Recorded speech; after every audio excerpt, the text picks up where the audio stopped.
Let me tell you something before we go on. I did not have any grand plan. I just knew a chase does not erase a deadline, and morning still comes asking for work. So I got up and went right back into it. The morning came without ceremony.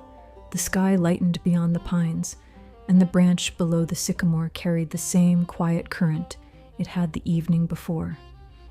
I was awake before Mom and Daddy stirred. I stretched and my body felt heavy with fatigue but alert in the way it had learned to be. My shoulders ached from holding balance through the cut. A bruise had started to darken along my upper arm where that branch hit, as a reminder of what it costs to not give up. I lay there a moment before I got up, listening to the house breathe. Boards settling, a faint rattle from the kitchen where the pans hung, the soft hush of wind against shingles. Usually, a Sunday morning meant rest. But that morning it meant counting what was owing and deciding what could still be done after last night. I could smell yesterday in my hair, pine and sweat, and that clean bite of liquor that clings even when you are not carrying a jar anymore. I stepped outside and crossed the yard toward our barn. Dew clung to grass and dampened the hem of my skirt. Backlash lifted his head when he heard me and let out a low breath that fogged faint in the cool morning. I ran my hand along his neck and checked his legs for swelling or scrape. There was nothing worth noting. He had carried me the way he always did, without question and without failure, and I remember thinking that loyalty like that ought to count for something in a courthouse ledger. I stood with him, my palm resting against his warm hide, letting my own breathing match his. A horse will tell you the truth about a night by the way he stands the next day. Backlash stood steady, ears turning to small sounds, patient as always. If he had been trembling or jumpy, I would have known fear had gotten into him. He had outrun engines and shouting and lights sweeping through trees, and he was already back to reading the morning like it was the only thing in front of him. That steadied me more than the money tucked in my blouse ever could. I didn't feel much like saddling him, so I decided to just walk to the homestead. I was not in a rush. Inside the barn, the barrels waited in their rotations, one fermenting, one ready, the smaller cask midway between stages. Copper lay disassembled and tucked where it belonged. I moved through the space with practiced attention, checking seals, lifting lids just long enough to test scent and readiness. The work did not pause for disappointment. Mash turned whether jars broke or not. I remembered my granny telling me the world does not stop because you got scared, and she hadn't been wrong as far as I could tell. The barn quiet as I stood there and thought, and took time to notice things. Specks of dust floated in the thin morning light that slid through slats. The sweet raw smell from the fermenting barrels rose sharp enough to bite the back of my throat when I took a deep breath. As harsh as it smelled like a change, like time was still doing what time does. Whether you are ready for it or not, it marches on. I thought about those broken jars out in the brush, liquor seeping through the old leather, and I made myself not dwell on it. Dwelling is a luxury when a date has been posted. I would go for those bags sooner or later, but I was not in a rush. Cass came later that morning after the sun had climbed enough to burn off the last of the dew. His car pulled into the drive with less speed than usual, gravel shifting under the tires, the engine at a low hum. He stepped out and shut the door firmly. His blue eyes swept the yard before they settled on me near the barn. He looked like a man who had slept, but not well. I knew the difference between a man who is tired from work and a man who is tired from thinking about what might happen to him. He asked if I made it, and I heard curiosity in his tone. That was layered with something close to concern that he would not have admitted. I don't think he expected me to try the run. He said it was foolish to have done it. I could see it plain that he had imagined a different ending, one where I sat at home and accepted his pace without argument. I told him not completely. I told him I lost 3 jars of the high proof from last week's batch. Cass took that in without flinching, eyes narrowing a fraction as he calculated value. Then he asked if they saw me, and I could tell that mattered more to him than broken glass ever would. Exposure carries consequence. A man like him cannot buy off easy. I told him they saw only horse and its rider. It was getting dark, and I never saw them either. It was as close to reassurance as I could give him, and it was true, because the cut held and backlash held, and darkness does not always show what it knows. In daylight, a horse is a fact. In night, a horse can be only a sound and a shape moving through trees. I watched Cass's face when I said it, because men like him weigh your words the way they weigh jars, turning them in their hands to see if the liquid reveals anything hidden. Cass nodded once, like that detail settled something in his mind. Then he asked, "What now?" And that question was heavier than it sounded because he expected agitation, maybe even begging.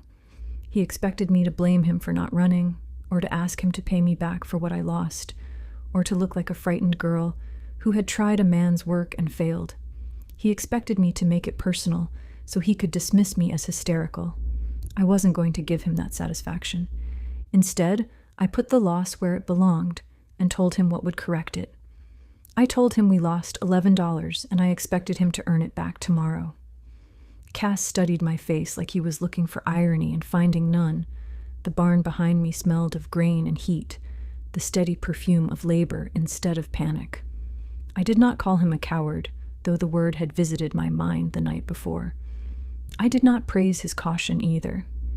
I simply made the math plain and assigned the remedy without any drama. He shifted his weight. It was a small gesture, but revealing. He had assumed fear of arrest would dictate our pace. He had not accounted for my willingness to absorb any risk that was in front of me, and to return to arithmetic like it was the only language that mattered.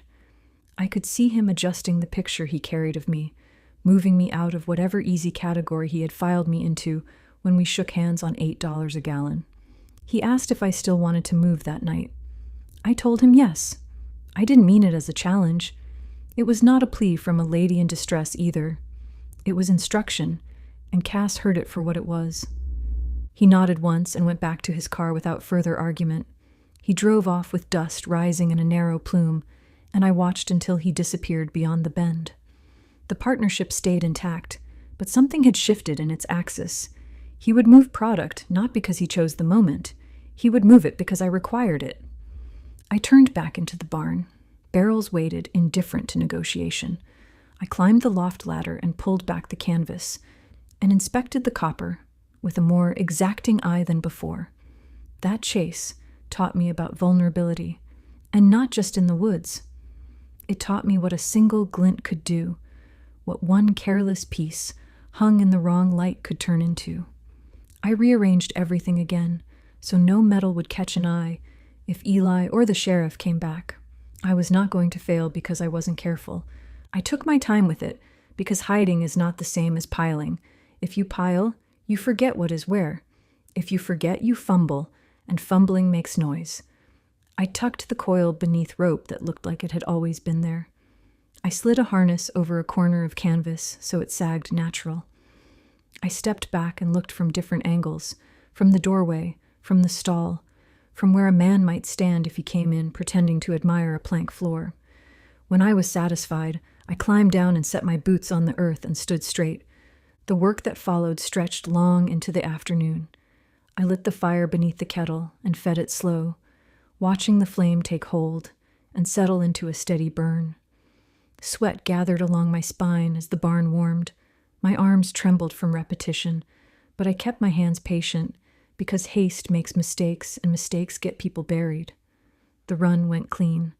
Clear stream formed and fell into the waiting jar with the kind of steadiness I had come to respect, drip by drip, like the world counting what I owed back down. Every sound in that barn mattered. The low simmer, the faint hiss when heat met copper, the soft, regular plink as the first clear thread became drops.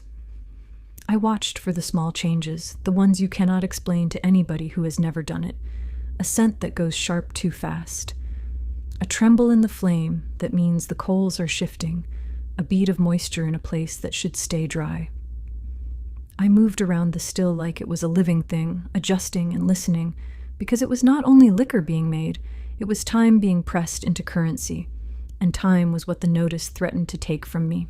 Back home, I sat at the kitchen table, thinking about how far I had come and how far I still had to go after last night. Mama appeared in the doorway with her apron on.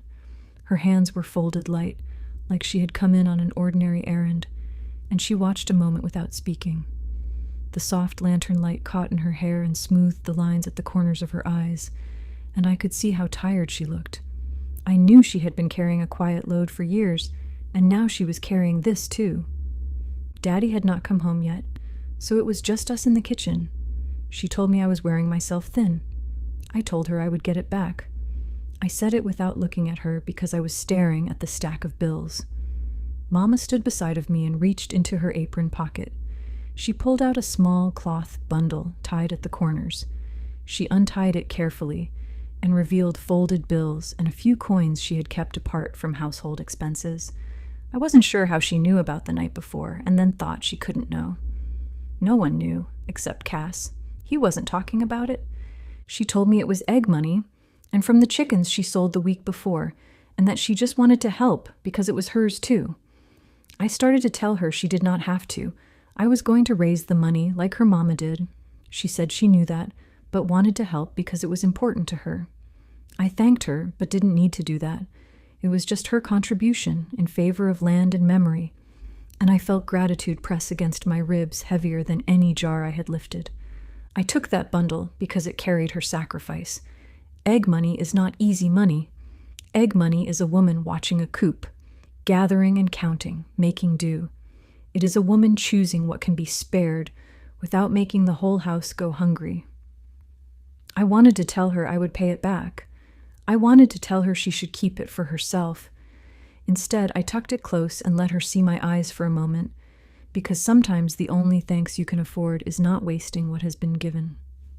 By the end of that week, with Cass moving product again, and my runs falling into disciplined cycles, the remaining balance narrowed to a figure I could count without dread. One evening, I laid the full amount on our kitchen table and added Mama's bundle to the stack. I aligned the bills the way I always did, because order was the only kind of prayer I trusted at that point. Daddy stood at the edge of the living room, hands at his sides. His facial expression was unreadable, but he looked attentive. He did not step in until I finished counting to the kitchen. Then he placed both palms on the table and leaned a little over the money like he was shielding it from drafts. He asked if that was all of it. I said it was all of it, down to the penny. Daddy nodded once and gathered the bills into his coat, motion deliberate and unhurried. The first payment shortened the distance. This one closed it, at least on paper, and paper was what the county cared about. He said he would take it in the morning. I did not follow him to the courthouse the next day.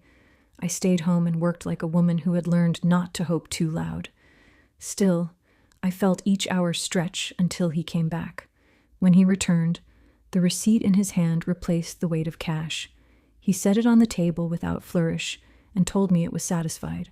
However, he added that there were 10 days for upset bids to be made. I knew what that meant. Payment did not erase risk the moment it cleared. For 10 days, another bidder could step forward and raise the price, reopening the wound I had just stitched shut. That possibility hung in the air like humidity before a storm, and relief did not have room to settle. I could almost see the clerk's book in my mind, the neat handwriting, the space where someone could still write another line. A man with money could change the story even after you thought had ended, and the county would call it procedure, like procedure was a natural thing. I picked up the receipt and read it once, committing the language to memory. The land was ours again in name, but not yet in security, and I understood I was still living inside a waiting period no prayers would shorten. I folded that piece of paper and set it back down, and my hands felt strange, like they did not know what to do with the uncertainty disguised as victory. That evening I did not light the fire beneath the still. Instead, I walked out to the edge of the acreage and stood near the sycamore, watching the branch move steady over the worn rocks. The water did not hurry because it was known where it was going. It simply continued. I listened until my breathing slowed and the tight place behind my ribs loosened just a little, not into relief, but into readiness. Those 10 days had begun, and I understood relief would have to wait.